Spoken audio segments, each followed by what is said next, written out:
Shalom likulam, maslumkem, animikaba si atem beseder.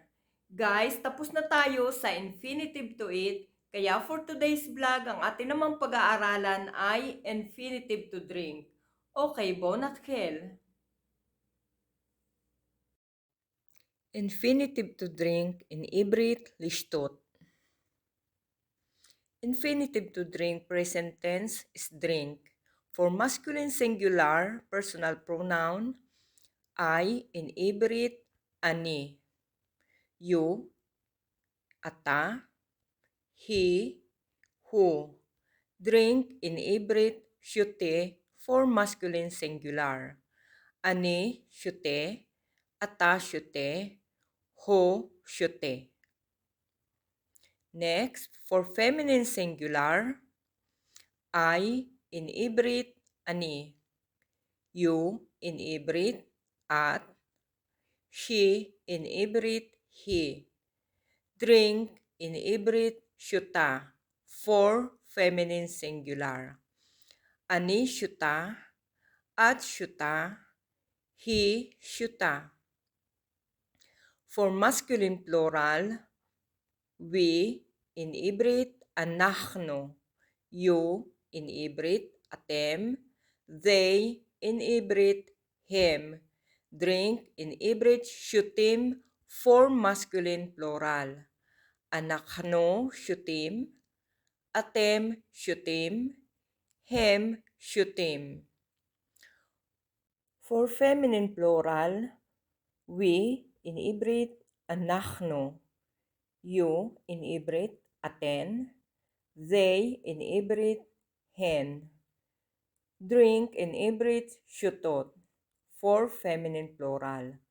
Anachno syutot, aten syutot, hen syutot. Now we are going to past tense.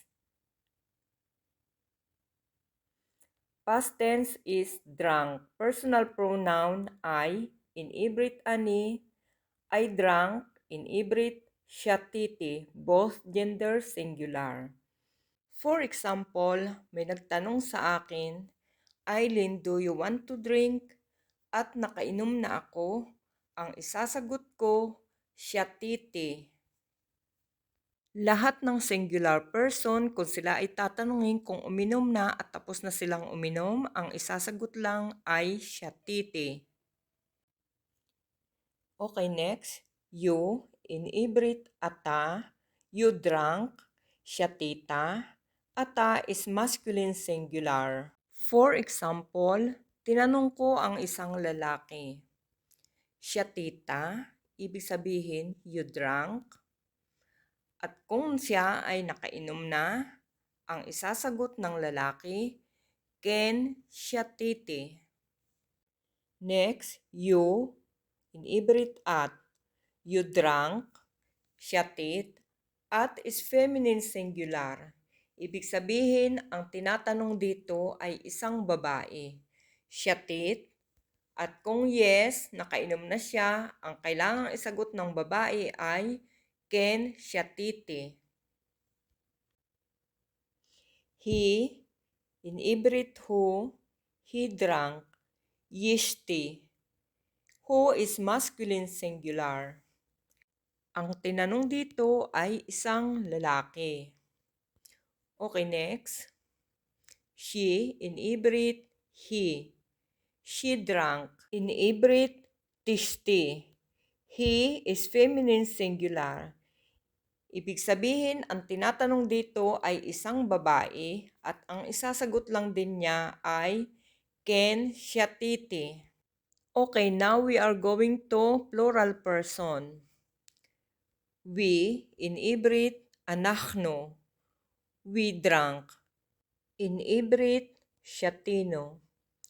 Anachno is both gender plural. Okay, next.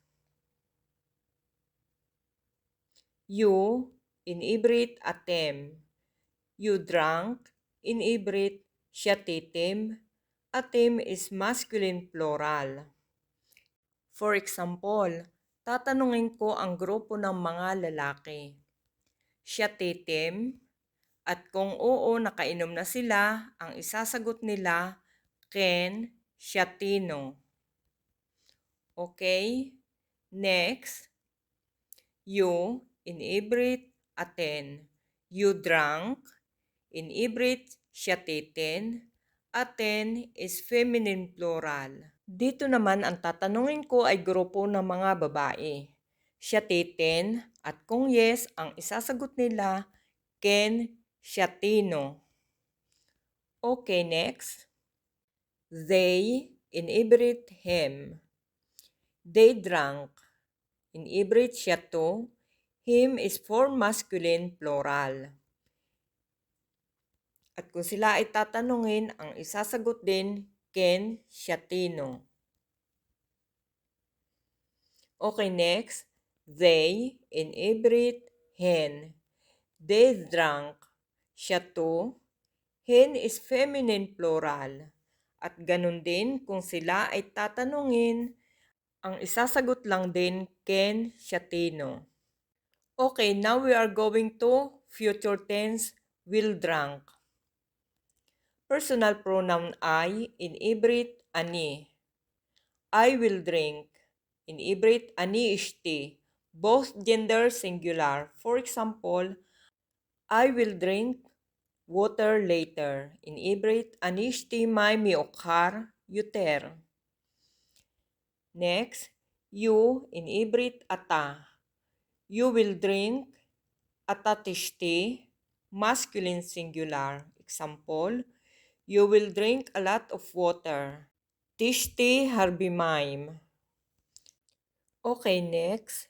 You inibrit at. You will drink at tishti for feminine singular. For example, mother will drink a lot of water. Inibrit ima tisti harbi maim.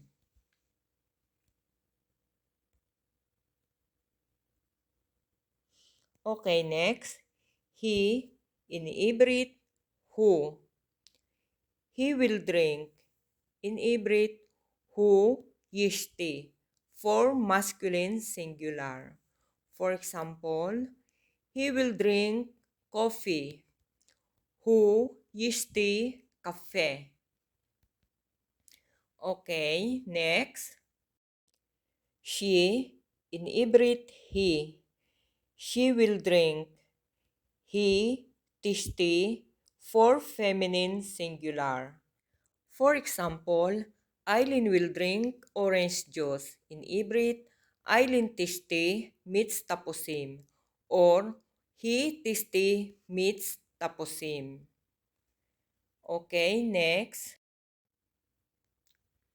We, inibrit, anachno.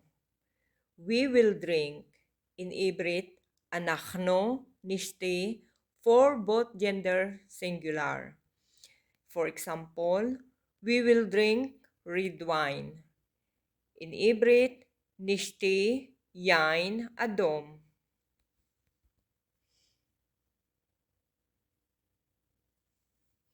Okay, next.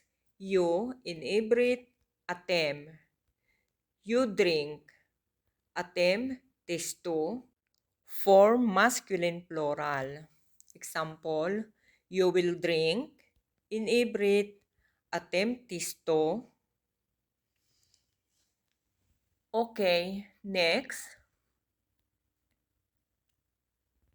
You, inibrit, aten. You will drink. Inibrit, aten, tistina. For feminine plural. You will drink.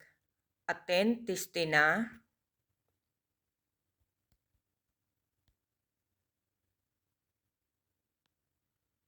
Okay, next. They, inibrit, him. They will drink. Inibrit, him, yistu.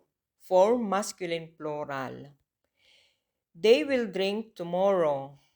Inibrit, him, yistu, makar. Okay, next. They inebriate hen. They will drink. Hen, tistina for feminine plural. For example, they will drink tomorrow at Eden's birthday party. Inebriate hen, tistina makar bimisibat yum hahuledet shel Eden.